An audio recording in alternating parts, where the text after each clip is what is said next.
নুসরাত জাহান রিধি, এই মেয়েটাকে চিনেন না এমন কোনো মানুষ এই বাংলাদেশে আছে কিনা আমার সন্দেহ। পুরো সোশ্যাল মিডিয়া তাকে চিনে, অনলাইন থেকে শুরু করে ইউটিউব, তারপরে ইনস্টাগ্রাম, টেলিগ্রাম থেকে শুরু করে সব জায়গায় তাকে চিনে। খুবই পরিচিত মুখ নুসরাত জাহান রিধি।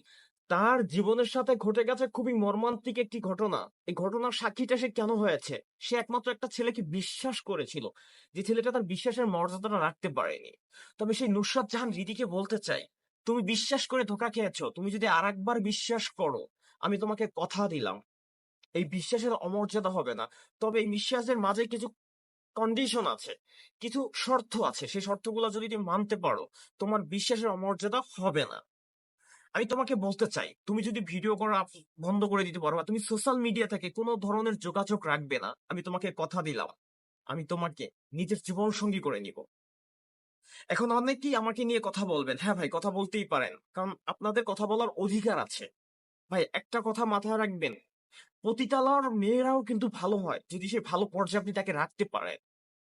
তো রিধি কিন্তু নুসরাত জাহান রিধি, সে কিন্তু একজন পতিতা না। সে একটা ভালোবাসায় ধোঁকা খেয়েছে। একটা মেয়ে কতটা বিশ্বাস করলে তার সবকিছু দিয়ে দেয় একটা ছেলেকে।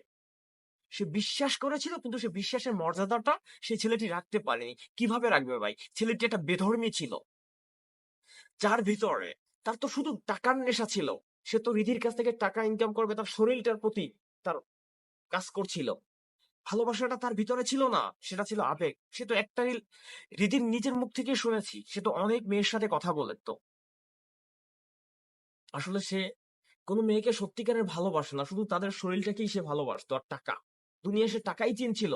তো আমি ভাই মধ্যবিত্ত পরিবারের ছেলে, আমি ভাই অল্প উপার্জন করি। তুমি যদি আমাকে গ্রহণ করে নাও, কথা দিলাম, আমি তোমাকে যথেষ্ট পরিমাণ ভালো রাখার চেষ্টা করব। তবে তোমাকে কথা দিতে হবে, তুমি আর কখনো সোশ্যাল মিডিয়ার জগতে আসবে না। আমি যেভাবে চালাবো সেভাবে চালাবে, চলবে।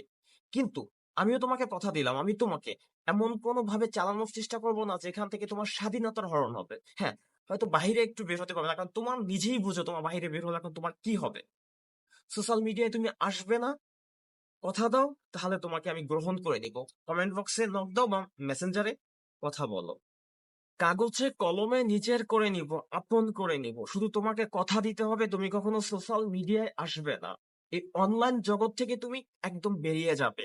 এই অনলাইন জগৎটা তোমার একটা সাইডে থাকবে, জাস্ট তুমি কোনো ফোন ব্যবহার করবে না। হ্যাঁ, যদি করতে চাও 1100 মডেল একটা ফোন, ওই যে আগের কালের একটা ফোন, বাটন ফোন ব্যবহার করো, কোনো সমস্যা নেই। শুধু আমার সাথে কথা বলার জন্য, তোমার ফ্যামিলির সাথে কথা বলার জন্য, জাস্ট এতটুকুই। তোমার কোনো আত্মীয় স্বজন নেই, তোমার কোনো বন্ধু বান্ধব, কোনো কিচ্ছু নেই। যদি পারো মেসেঞ্জারে নক দিও, ভিডিওটা শেয়ার করবেন বেশি বেশি। হয়তো একটা মেয়ে জীবনটা বেঁচে যেতে পারে, কারণ একটা দুর্ঘটনা ঘটাতে পারে, বলা যায় না। তো আমি ওর পাশে থাকতে চাই। কমেন্ট বক্স উন্মুক্ত, যার যা খুশি তাই বলতে পারেন। ভালো থাকবেন, সুস্থ থাকবেন। আসসালামু আলাইকুম, আল্লাহ হাফেজ।